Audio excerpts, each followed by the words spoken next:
everyone, today I'm going to talk to you about protein. You know, if I had $1 for every time someone said to me, "Where do you get your protein?" I would be filthy rich. The thing about protein is it should be our rock bottom last nutritional concern. But the meat and dairy industry, with its mega loud multi-billion-dollar voice, has drowned out the common sense and has made us believe that we need heaps of protein. So essentially we've been brainwashed. You know, in a world where we eat like pigs,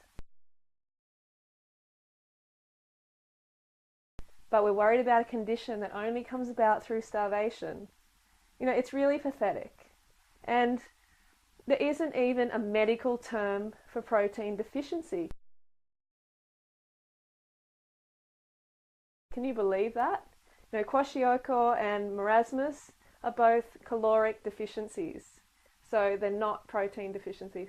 You know, like when you starve yourself, heaps of deficiencies are going to come about, of course.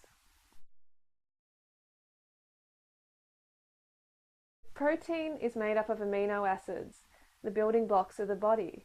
There are 20 amino acids, 8 of them which are essential, meaning we have to get them from the food. We can't create them ourselves in our body. We also recycle between 100 and 300 grams of protein a day. So we get a lot from our own bodies, you know, from used digestive enzymes. So our nutritional needs for protein are very small and they've been blown out of proportion.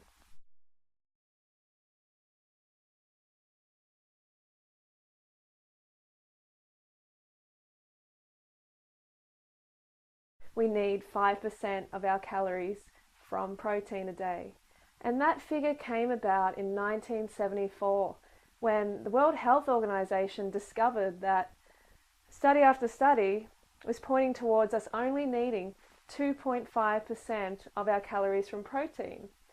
So the WHO, World Health Organization, decided, oh, let's just be safe and double that requirement to 5%.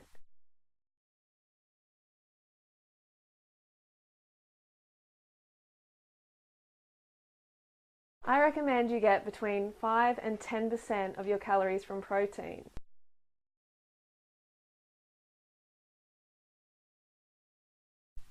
And this is very easily achieved if we just eat fruit all day. So say we ate watermelon for breakfast, bananas for lunch, and dates for dinner. We're going to get 5% or more, easily. So there's no need to worry about getting enough on a raw vegan lifestyle or even a vegan lifestyle.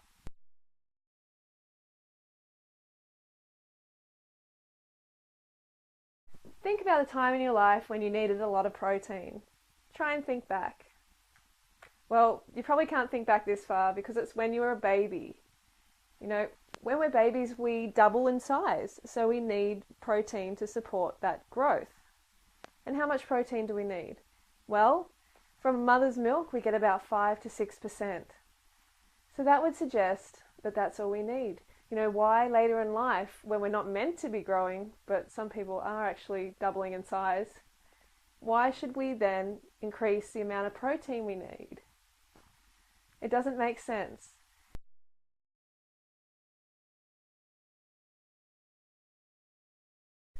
Say you're constructing a house, and at the start of the construction you need a lot of raw materials, you need a lot of bricks to build the house. But after that house is completed, if the bricks keep coming, then what are you going to do with them? They just start to become a problem around the house. And it's the same with protein. If we have too much protein in our blood, then it can lead to all sorts of problems.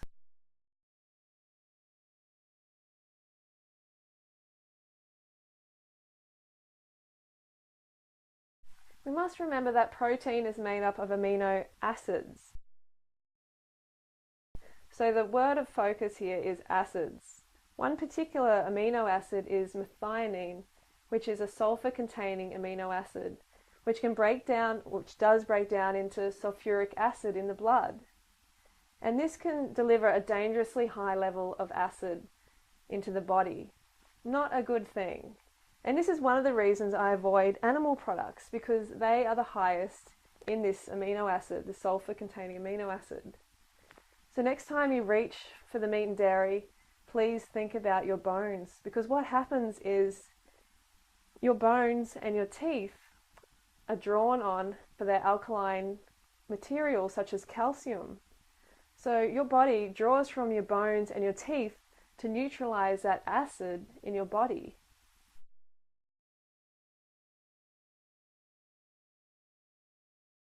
The standard Western diet contains about 140 to 160 grams of protein per day. And this is a lot of protein. People are risking dissolving their bones and their teeth by eating this much. And the thing that happens is protein cannot be stored in the body, so it has to be metabolized through gluconeogenesis or excreted by the liver and kidneys. And when this happens through the liver and kidneys, they can become enlarged and diseased, which is obviously not nice at all. And also kidney stones can result in arthritis and other inflammatory diseases in the body. When we eat foods like fruits and vegetables, they're alkaline, so we don't have to worry. Meat and dairy, animal products is acid. So acid equals bone loss.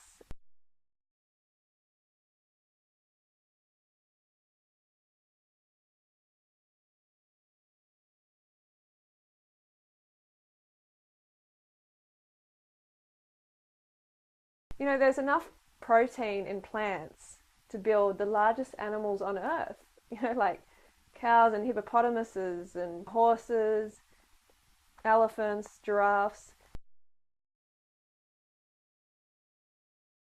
They all get enough protein. So it's got to be easy to build a human, isn't it, on plant foods? Oh, but bodybuilders need more protein. They've got to have more protein. Well, this actually has not been proven to be the case at all. Of course, they need more calories because they're burning more calories. And they also need to support proper muscle rejuvenation and regeneration through eating enough carbohydrate calories. So if a bodybuilder gets sufficient calories just from fruit, they can build muscle. I just eat fruits and vegetables, and I don't have a problem with building muscle.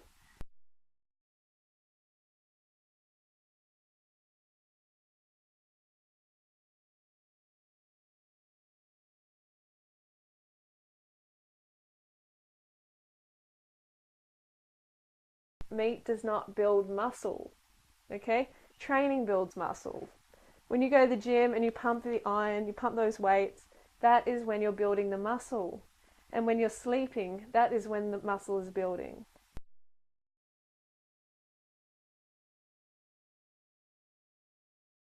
There is no data available to suggest that people need extra protein when they do extra activity like bodybuilding. Of course, they need extra calories, but not extra protein.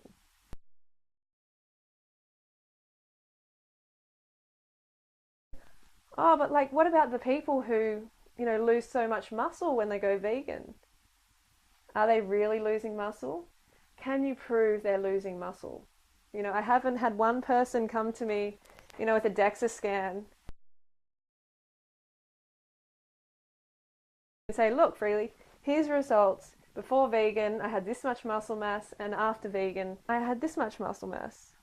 Okay, it's possible if the person undereats on calories because they lose their motivation to exercise. They begin exercising less, and of course their muscles start to atrophy. It's just natural. You don't use your muscles, you're going to lose them. Everyone knows that. So you need to eat enough calories to support the motivation to exercise. So that's number one.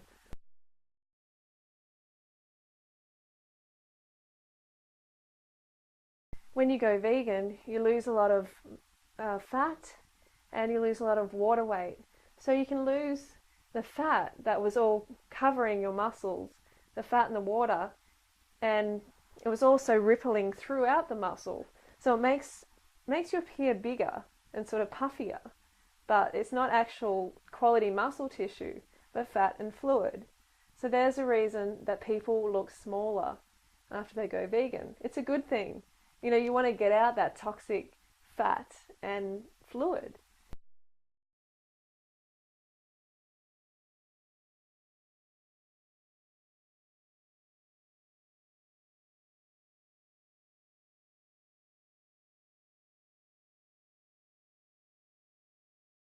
So basically the take home is ignore the meat and dairy industry recommendations.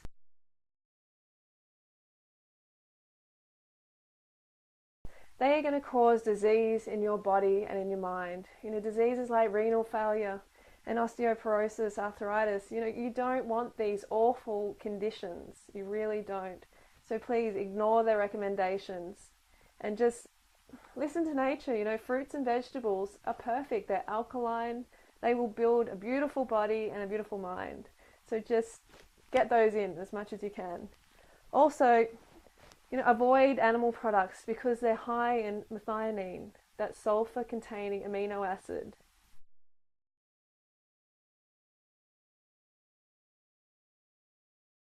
I recommend you eat around 5 to 10% of your daily calories from protein and from fruits and vegetables. So essentially a low-fat, raw vegan lifestyle or a low-fat cooked vegan lifestyle. Just remember, get those carbs in.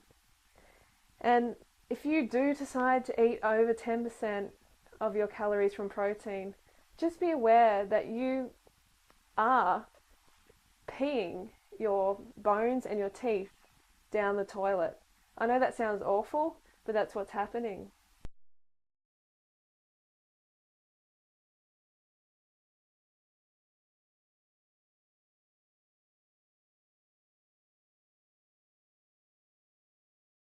You may as well just say goodbye to your bones and your teeth.